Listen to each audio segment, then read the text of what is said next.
de los años se ha hablado extensamente del infame narcotraficante y líder del cártel de Medellín, Pablo Escobar. No han faltado relatos controvertidos sobre su implicación en el narcotráfico y el derramamiento de sangre.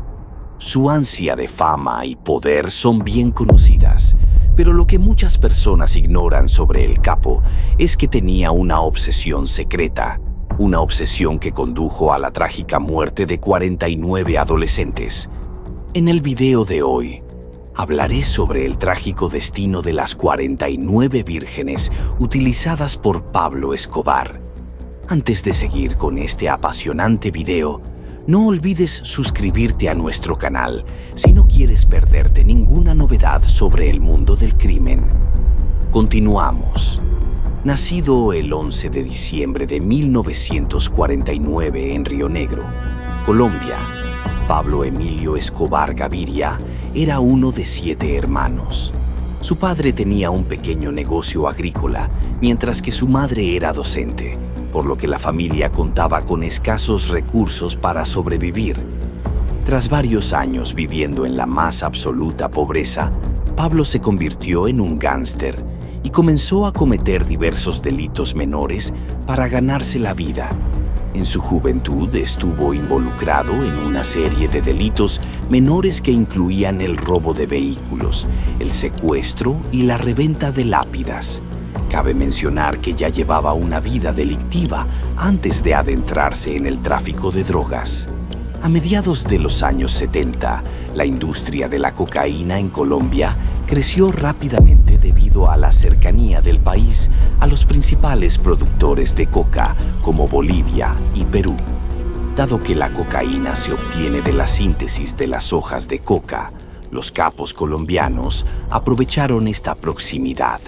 Desde joven, Pablo vio el negocio de la cocaína como un camino hacia la riqueza que tanto deseaba, así que comenzó a sentar las bases para su entrada en el narcotráfico. El ambicioso criminal y su socio, Carlos Leder, no tardaron en cofundar el Cártel de Medellín, que se dedicaba principalmente a la producción, transporte y distribución de cocaína por toda Colombia, antes de expandir sus operaciones a otros países. Fue durante este periodo cuando Pablo conoció al amor de su vida, María Victoria Henao, hoy conocida como María Isabel Santos Caballero. La pareja se casó poco después de conocerse, y hasta el final de su vida Pablo reconoció a María como su esposa y la madre de sus hijos. Sin embargo, tenía una gran afinidad por las mujeres y era conocido por tener numerosas amantes. Desgraciadamente, además de su aparentemente insaciable sed de mujeres, el narcotraficante tenía un gusto peculiar y francamente ilegal. Prefería agasajar solo a chicas en la primera y segunda adolescencia. El deseo de Escobar por niñas que creía vírgenes comenzó incluso antes de casarse con su esposa, pero empeoró a medida que se hacía mayor y más rico. Según María, conoció a Pablo cuando ella tenía solo 12 años y él 23. Recuerda que él era dulce, cariñoso y muy amable, esforzándose por cortejarla. La joven María se sintió atraída por el lado compasivo de Escobar y su fuerte deseo de ayudar a los pobres, por lo que, a pesar de que muchos dirían con razón que se estaban aprovechando de ella, se enamoró de él. Como todo padre bien intencionado, los padres de María no estaban a favor de su relación con Pablo, pero ni siquiera su desaprobación pudo hacer cambiar de opinión a María. Cuando cumplió 14 años, Pablo consumó la relación con María y pronto ella quedó embarazada. Al relatar este aspecto de su relación, María recordó que era demasiado joven para entender lo que le sucedía a su cuerpo, pero, por supuesto, Pablo lo sabía e intervino de inmediato, llevándola a una clínica abortista. Un año después del aborto, María se casó con Pablo. En ese momento ella tenía 15 años y él 26. Según María, la noche de su boda con el narcotraficante fue uno de los momentos más felices de su vida. Sin que ella lo supiera, aquello no era más que el principio de la obsesión de Pablo por las adolescentes. María fue la primera de muchas jóvenes que se enamoraron de Pablo, y su oscuro deseo acabaría llevándolo por un camino muy sombrío. En el apogeo de su carrera delictiva, Pablo comenzó a expresar abiertamente su amor por las mujeres, o más concretamente por las chicas menores de edad que creía vírgenes. Era bien sabido que el jefe del cártel de Medellín tenía ojos para las chicas vírgenes de entre 14 y 17 años, y estaba dispuesto a hacer cualquier cosa para tenerlas en su cama. Además de ser jóvenes y sin experiencia sexual previa, Pablo tenía otros requisitos.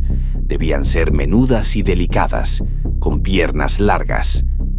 Al ver que ya no podía vagar por las calles en busca de presas, Pablo ideó el plan perfecto para conseguir a estas jóvenes inocentes.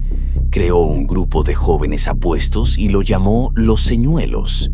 A los miembros de Los Señuelos se les encomendó la tarea de encontrar y seducir a chicas jóvenes con el objetivo final de enviarlas a la cama de Pablo. Si te está gustando el video, haz clic en suscribirse, que es gratis y no tienes excusa. Pablo y su recién formado grupo buscaban chicas de barrios pobres, cuyas familias no tuvieran ninguna fuente de ingresos y necesitaran dinero. A algunas les prometieron pequeñas motocicletas, pero a las que consideraban más atractivas les prometieron coches. A estas jóvenes se les decía que todo lo que tenían que hacer para cambiar la suerte de sus familias era pasar algún tiempo con el jefe del cártel de Medellín, para asegurarse de que las chicas no se lo pensaran 2 veces antes de acostarse con él. Estos apuestos jóvenes exhibían fajos de billetes ante sus ojos y seducían a las chicas con ellos. Sabía que el dinero era suficiente para que las chicas estuvieran dispuestas a acostarse con él, así que les daba a los señuelos el dinero necesario para hacer el trabajo. Aunque el dinero desempeñaba un papel crucial para atraer a las chicas, había otras razones por las que las jóvenes accedían a los señuelos. La opinión generalizada era que Pablo Escobar era el marido perfecto para su mujer y un padre cariñoso para sus hijos, además de un amante generoso. Su reputación bastaba para atraer a las chicas. Mientras algunas de las chicas esperaban encontrar el amor con el capo de la droga y convertirse en reinas de su imperio, otras sabían que eso no era posible. Las chicas más realistas fueron con los señuelos a conocer a Pablo porque tenían sueños y aspiraciones de convertirse en locutoras o presentadoras de televisión, y creían que Pablo podía ayudarlas a conseguir los contactos que necesitaban, ya que tenía un romance con una famosa presentadora de televisión. Cuando las chicas fueron reclutadas, las llevaron a una casa especial en El Poblado, un barrio muy exclusivo de la ciudad. La casa estaba bellamente decorada para acoger múltiples fiestas y reuniones con los amigos de Pablo y las jóvenes. Las fiestas estaban llenas de comida, licor, buena música y chicas. A Pablo le encantaba divertirse con estas jovencitas, pero resultó que tenía muchas más obsesiones sexuales que quitar la virginidad a las adolescentes. Durante una confesión, el lugarteniente y sicario más cercano a Pablo, John Jairo Velázquez, alias Popeye, declaró que su jefe también tenía tendencias voyeuristas. Confesó que a Pablo le fascinaba ver a lesbianas besándose, a veces emparejadas con una heterosexual. Disfrutaba viendo a la heterosexual llegar al orgasmo. Y eso no era todo. Popeye mencionó que Pablo guardaba un maletín lleno de juguetes de placer y lo sacaba cada vez que quería ver a las lesbianas. Popeye también afirmó que las fiestas estaban abiertas a los miembros del cártel que quisieran unirse, pero Pablo era particular sobre su intimidad y seleccionaba una habitación para sus noches salvajes. Sin embargo, el sicario afirmó que Pablo nunca intentaría tales escapadas con su mujer porque la respetaba mucho. Todas las chicas sabían que Pablo cuidaba de sus mujeres y estaba dispuesto a gastar dinero en su entretenimiento, pero nada podía prepararlas para la tragedia que estaba a punto de ocurrirles, y los habitantes de Medellín no conocían el alcance de la frialdad de Pablo hasta que la desató sobre estas jóvenes. El destino de las 49 se podría pensar que caer en los brazos de un depredador era lo peor que les podía pasar a estas chicas. Pero, desgraciadamente, la brutalidad de Pablo Escobar aún estaba por llegar, y ellas no lo sabían. En 1987, la ciudad de Medellín vivió 3 días de oscuridad, cuando los cadáveres de 49 niñas aparecieron a intervalos en distintos lugares de la ciudad. Algunos de los cuerpos mostraban signos de tortura, mientras que otros estaban mutilados y tenían decenas de agujeros de bala. La policía descubrió muchos de estos cadáveres en carreteras desiertas de distintas zonas de Medellín, Envigado y La Estrella. La policía colombiana, dirigida por el comandante Hugo Eliodoro Aguilar Nariño, se puso inmediatamente manos a la obra para resolver el misterio de las chicas muertas, y a medida que avanzaba la investigación, quedó claro que solo había un culpable: Pablo Escobar, amante de las vírgenes y evasor de la policía. El comandante Aguilar estaba seguro de que Pablo había asesinado a esas chicas, pero había un problema. Nadie sabía cuál era el móvil. Si lo que decían de que Pablo era el marido perfecto y un buen amante era cierto, ¿qué podría haberle provocado tanto como para ordenar la despiadada masacre de 49 chicas? La policía puso todo su empeño en desentrañar el caso y no tardó en dar con 2 posibles motivos de la masacre. La primera teoría era que los hombres del cártel de Medellín intentaban obtener información sobre sus enemigos a través de las jóvenes, y cuando las chicas no pudieron darles ninguna información útil, las mataron. La segunda teoría era que Pablo estaba acorralado y había escapado por los pelos de su captura en una granja en la que se había refugiado, por lo que pensó que una de las chicas había delatado su paradero a las fuerzas del orden. Torturar a las chicas para pescar al informante habría llevado mucho tiempo, y Pablo no tenía paciencia para eso, así que decidió afrontar la situación de una forma que solo un asesino a sangre fría lo haría. Uno de los sicarios de Pablo le confesó que para él era mejor tener una novia muerta que un testigo resentido que pudiera delatarlo a la policía a cambio de dinero. Pablo había considerado su posición y pensó que era mejor cortar por lo sano. Lamentablemente, su decisión acabó con la vida de las jóvenes y dejó a sus familias desconsoladas. En 1991, unos años después de los hechos, una chica que sobrevivió a la masacre habló al periódico local El Tiempo. Se mantuvo en el anonimato porque revelar su identidad la habría puesto en el punto de mira del cártel de Medellín. Todo el mundo sabía que Pablo tenía una norma estricta con respecto a las personas que se atrevían a hablar en su contra. Así que el periódico se aseguró de mantener oculto el nombre de la chica por su seguridad. La chica, que no ha sido identificada, comenzó revelando el tipo de persona que era Pablo. Habló de su comportamiento, de cómo trataba a las chicas que le llevaban y de cómo funcionaban sus fiestas sexuales. Su confesión llegó en el momento oportuno, porque en 1991 fue el principio de la caída de Pablo. Sin cabos sueltos, la muchacha le dijo a El Tiempo que Pablo era un hombre de pocas palabras, pero amable, tranquilo y con cualidades de caballero. Afirmó que daba consejos paternales a las jóvenes, pero que no acostumbraba a hablar de sus problemas con ellas. También dijo que Pablo se aseguraba de cumplir sus promesas y que era un hombre de confianza. Cuando los periodistas colombianos le preguntaron por qué Pablo había ordenado la masacre, afirmó que Pablo siempre cumplía sus normas. Cualquiera que le delatara o traicionara pagaría el precio más alto. E incluso cuando una persona no se chivaba, si Pablo la consideraba un cabo suelto, corría la misma suerte. Pablo era un hombre calculador que siempre iba a 10 pasos por delante y por eso pudo eludir al gobierno durante tanto tiempo En todos sus negocios evitaba los errores, pero sobre todo temía los cabos sueltos. El rey de la cocaína era conocido por su voluntad de hacer lo que fuera necesario para protegerse. Cualquiera podía hacer un daño colateral, independientemente de quién fuera. Uno de los ejemplos más significativos de cuánto odiaba Pablo los cabos sueltos es el brutal asesinato de una de sus amantes, Wendy Chavarría.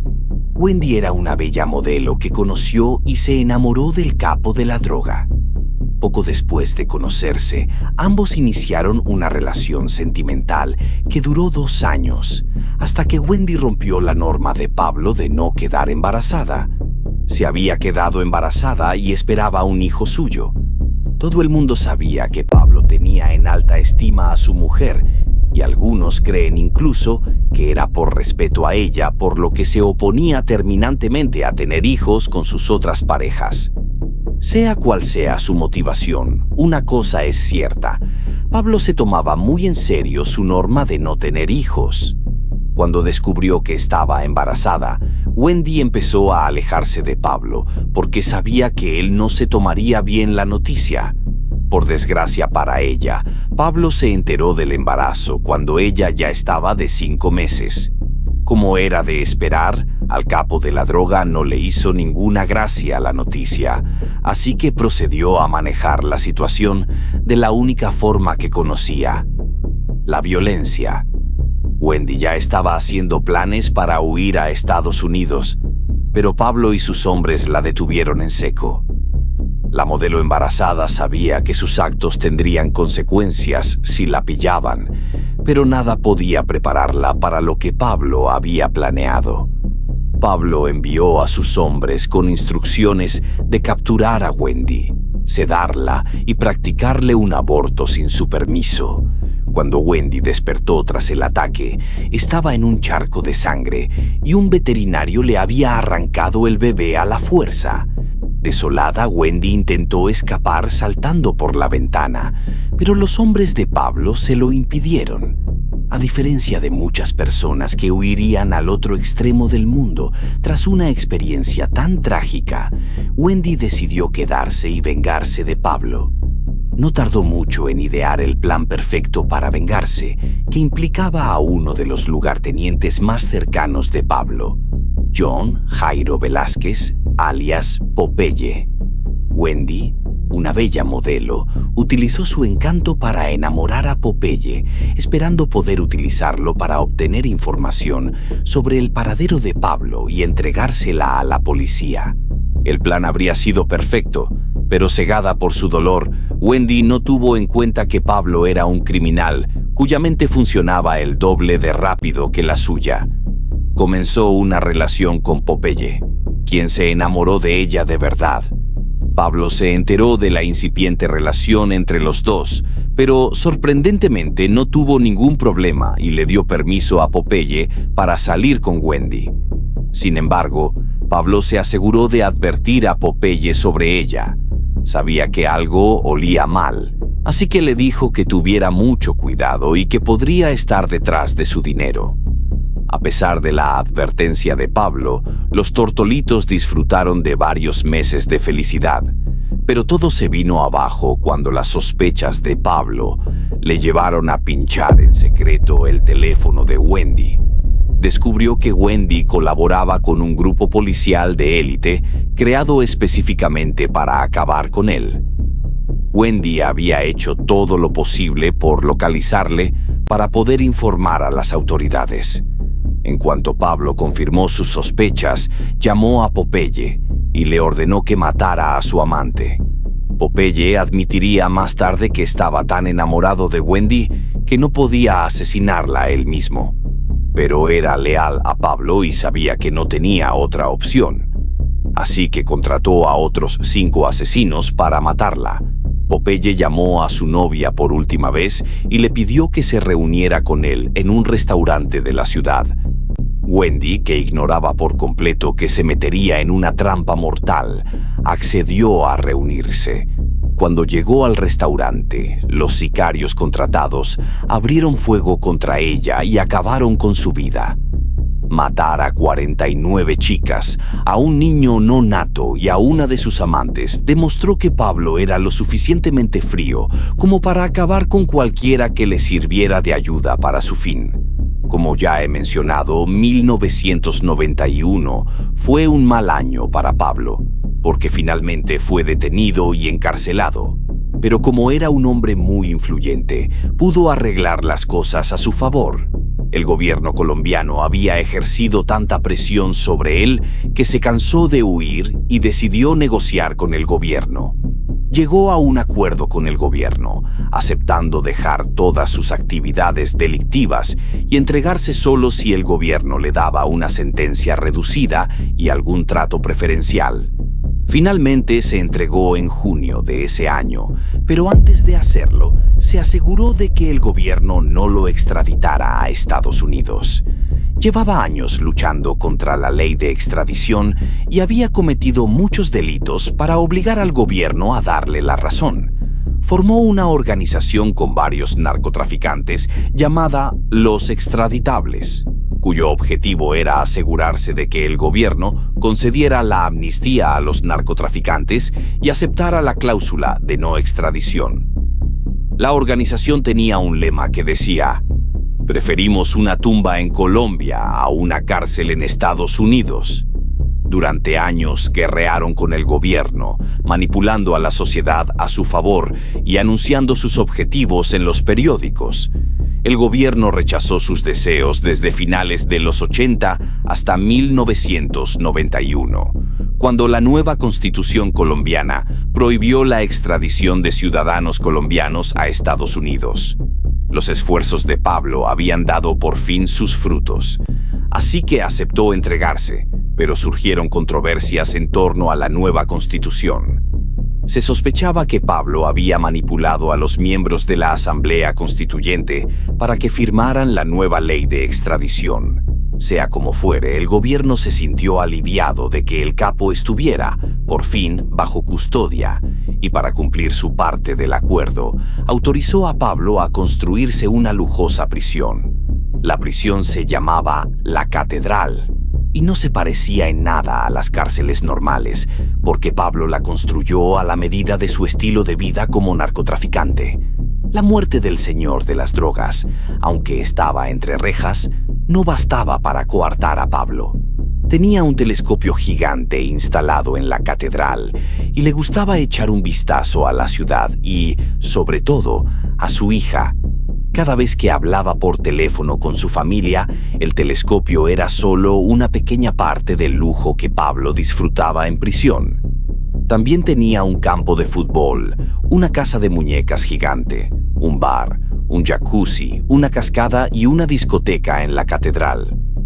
Aunque estaba encarcelado, Pablo seguía al mando del cártel de Medellín y continuaba sus operaciones delictivas desde la prisión.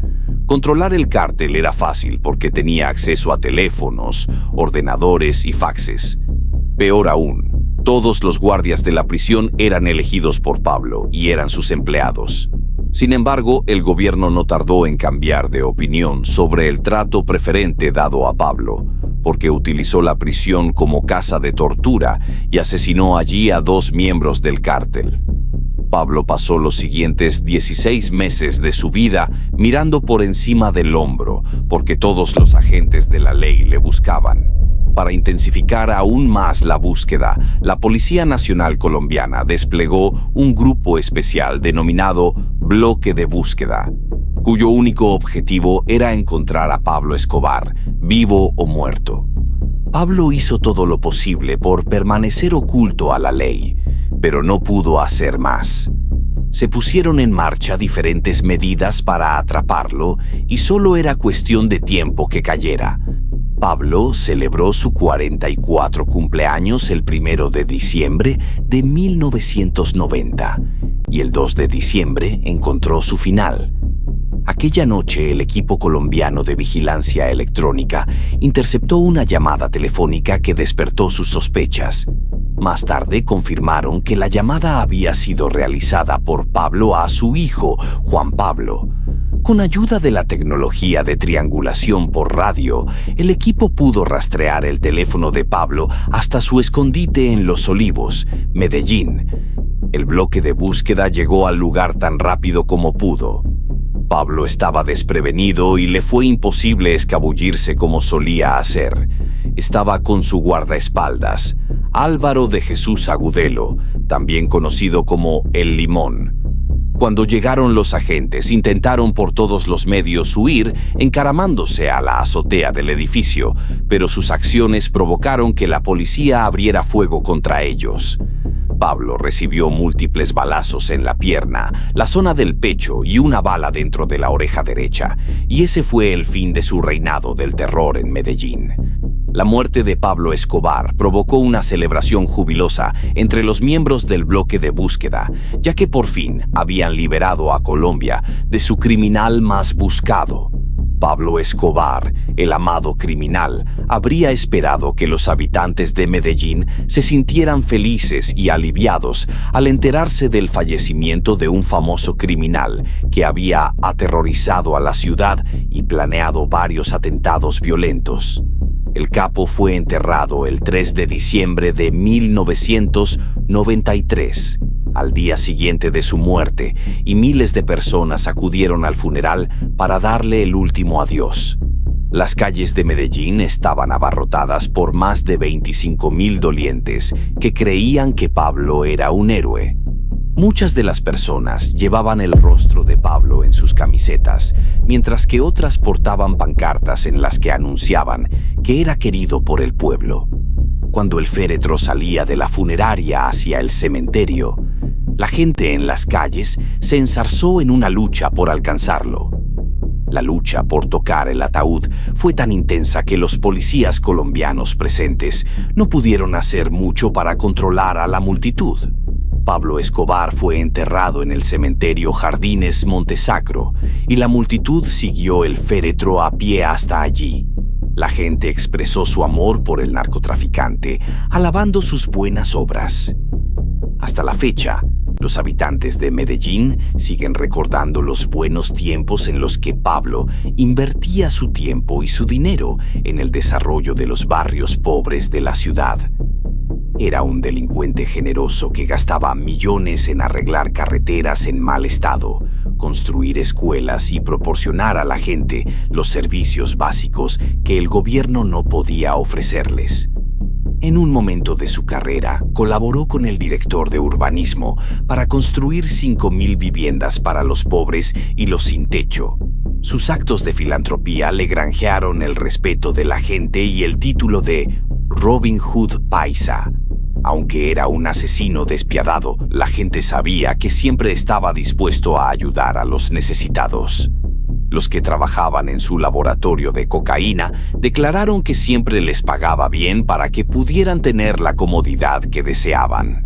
Lo sorprendente de Pablo Escobar era su capacidad para cambiar de papeles. Era un criminal endurecido que podía acabar con vidas fácilmente y, sin embargo, estaba dispuesto a ayudar a los pobres. Podía abusar de chicas jóvenes y matarlas, pero al mismo tiempo era un marido y un padre cariñoso. Por horrible que parezca, matar a 49 vírgenes no es el más atroz de los crímenes de Pablo. Echa un vistazo al video y a tu pantalla para saber más sobre las malvadas costumbres del rey de la cocaína. Y así concluimos nuestro video de hoy. Si te ha gustado el contenido y quieres ver más historias fascinantes como esta, no olvides suscribirte a nuestro canal. Dale un me gusta si disfrutaste del video y compártelo con tus amigos. También nos encantaría saber tu opinión, así que deja un comentario abajo contándonos qué te pareció o qué tema te gustaría que abordáramos en el futuro. Gracias por acompañarnos y hasta la próxima.